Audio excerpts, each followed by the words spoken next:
Hello, good evening, and welcome to Political Update. I'm your host, Christopher Devine, and today we have with us independent candidate for Governor Jeff McCormick. Thank you for being with us today. Chris, great to be here.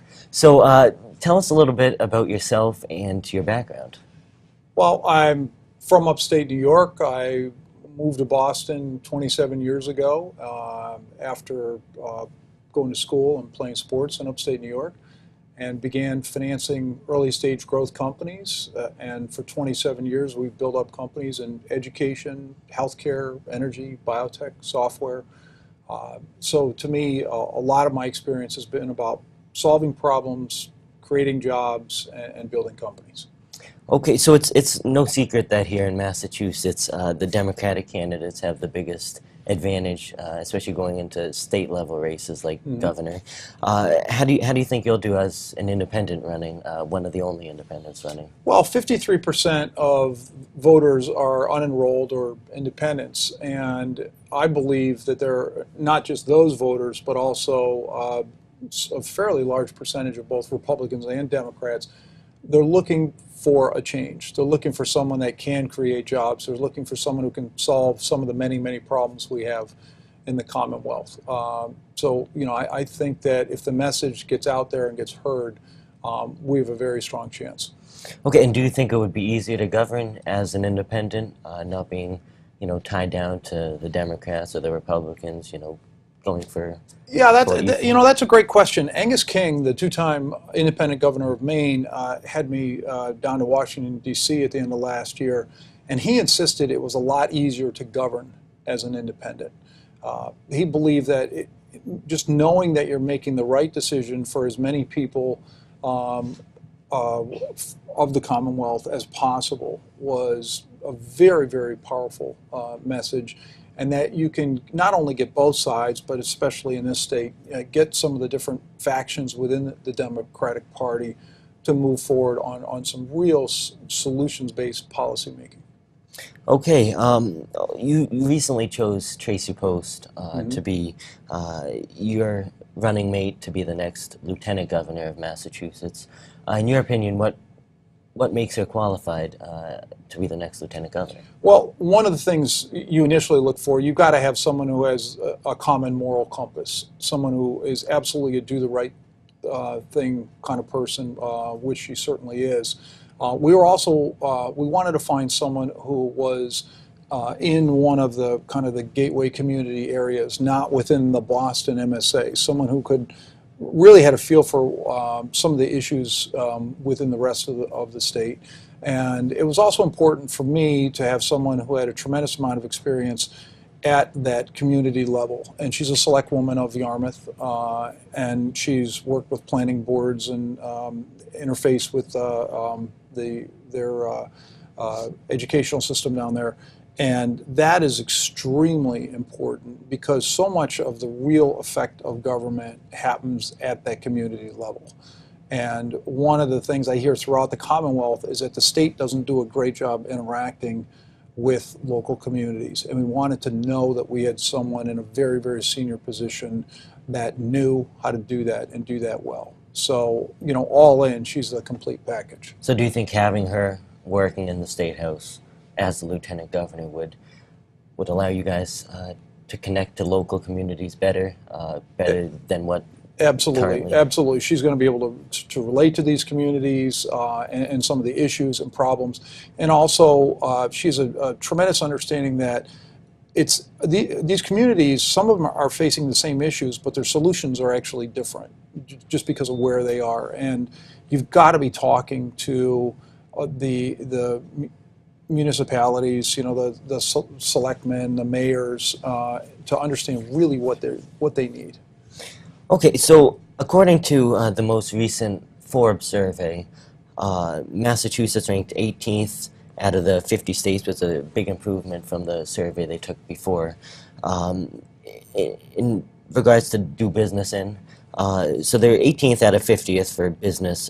Do you have any plans to improve that even more so that businesses in Massachusetts will thrive and the state as a whole will attract more?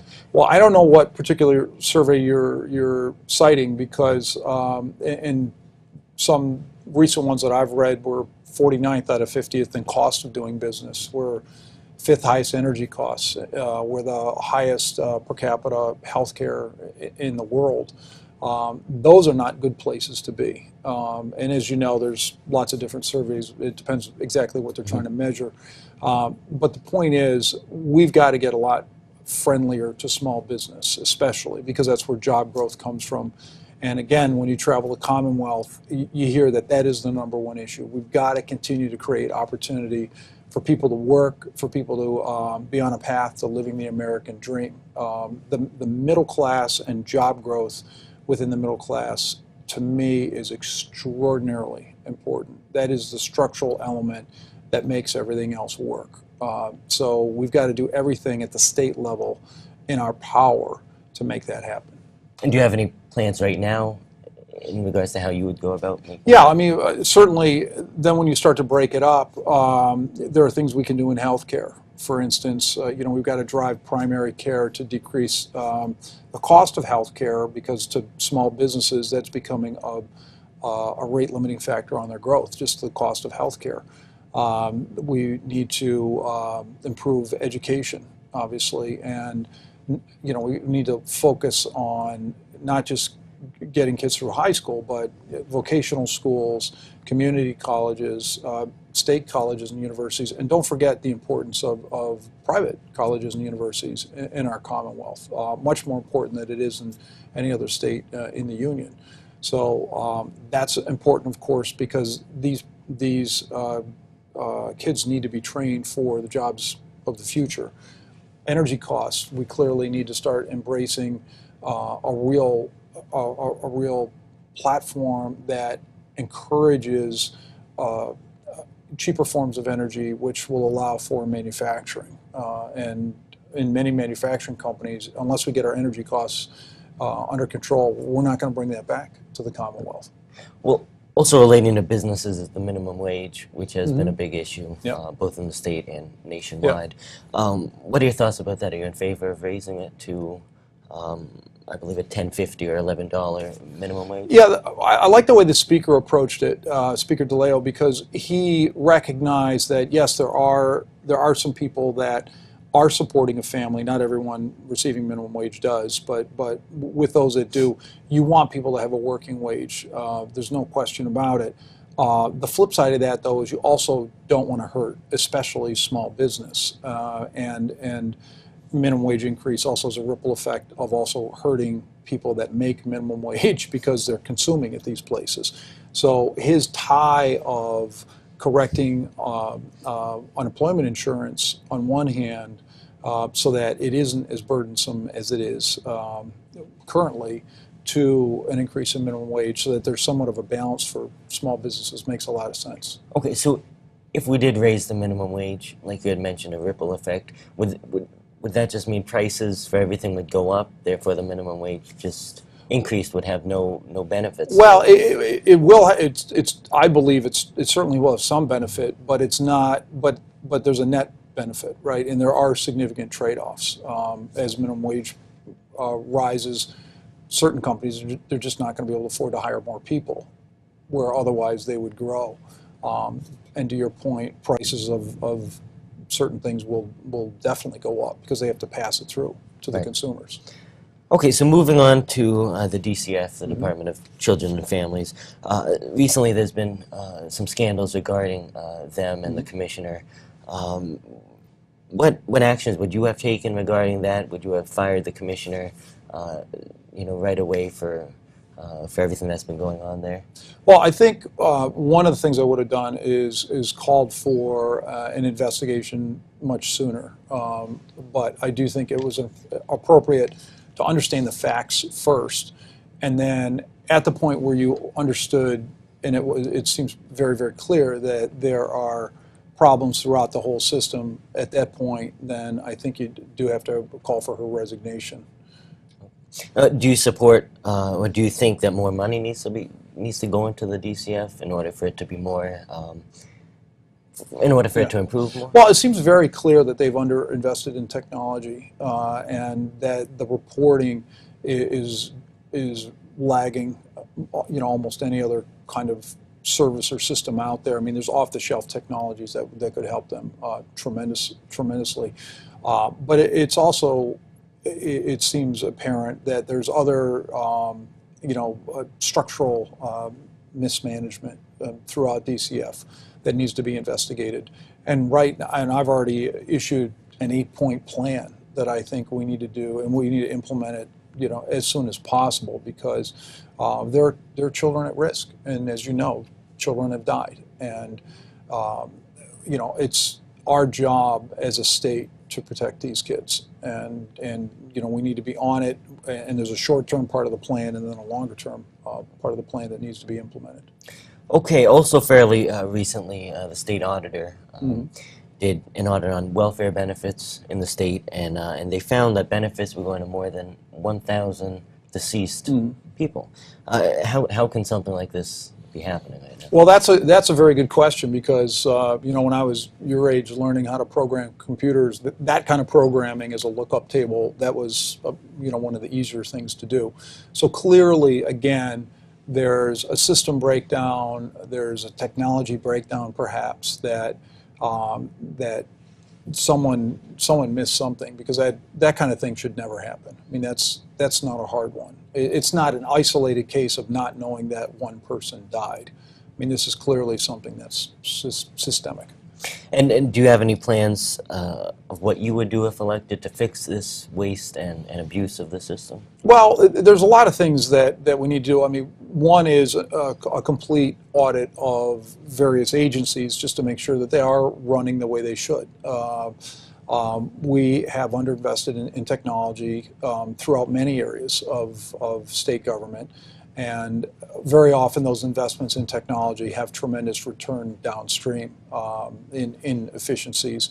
And you serve people better. And taxpayers of the Commonwealth, they want to know that you're investing their money wisely, that you're investing in infrastructure, that you're investing in technology, that you're investing in people. You're investing, I mean, you're the future of this Commonwealth. We need to make investments in people like you. In education. So that's extremely important, because at the end of the day, all of that helps create jobs and job growth. And once you get people in a solid opportunity with a job, as I said, then they're on a path to living the American dream. Okay, so some Democrats and Republicans say yes, others say no. Do you support bringing a casino to Massachusetts? I'm not a big fan of casinos as a development tool overall. There are a lot of unintended consequences. A very high percentage of casino patrons are addicted gamblers.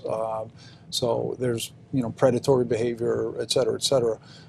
And as a guy who has grown a number of small businesses, I would rather significant investments like that were used to essentially nurture as many small businesses as you can, which have higher paying jobs, and they're much more sustainable.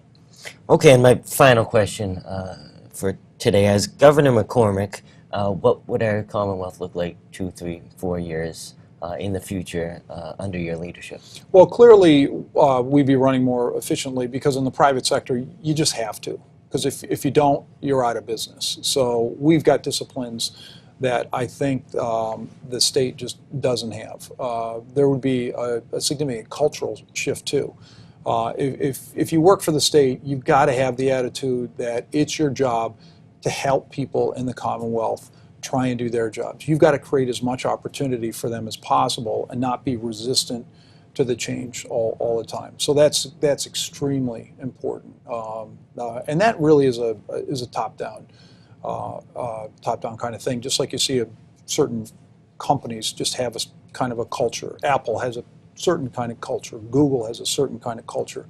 That's all top-down, and I think our state needs to have that edge of accountability, of transparency, of a sense of urgency, of constantly trying to help companies get to where they're trying to get to, because they're the ones that are going to create the jobs. Okay. All right. Well, thank you very much for taking the time to be with us today. We wish you best of luck in your campaign for governor. Thank you, everyone, for tuning in. I'm Christopher Devine, and this has been Political Update.